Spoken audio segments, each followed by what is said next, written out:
Isang lalaking dati na raw sumuko sa Oplan Tokhang sa Makati City ang binaril ng mga di pa nakikilalang salarin. Bulagta na raw ang biktima ay paulit-ulit pa ring binaril ng mga suspect. Balita hatid ni Von Aquino.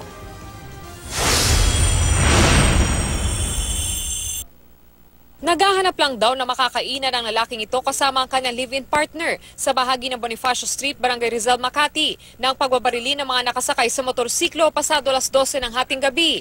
Wala raw patawad ang mga salarin dahil bulagta na raw, binaril pa ulit ang biktima. Mga 2 sila lumapit po sa amin. Akala ko po dyan sila nakatira kasi sabi, alis dyan. Nung naglalakad na po akong, medyo napalakad na po akong gano'n. Narinig ko po yung putok. Tapos magkakita ko si Kankan. Tapos nung narinig yung putok, nakahiga na siya. Nakita ko po inulit pa nung lalaki. Pinutukan pa siya 2 beses. Kinilala ang biktima na si Jonathan Gamboa na dati na umanong sumuko sa Oplan Tokhang. Actually, napasukon namin sa barangay. Ano po yung inamin niya dun sa pagsuko niya? Na gumagamit ng droga. Nagtutulak po daw.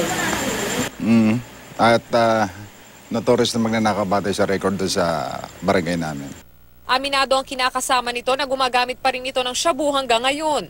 Bago nangyari ang pamaril, nakatanggap raw sila ng babala. Sabi niya, Edna, pag-ingatin mo yung asawa mo. Sabi ko, bakit?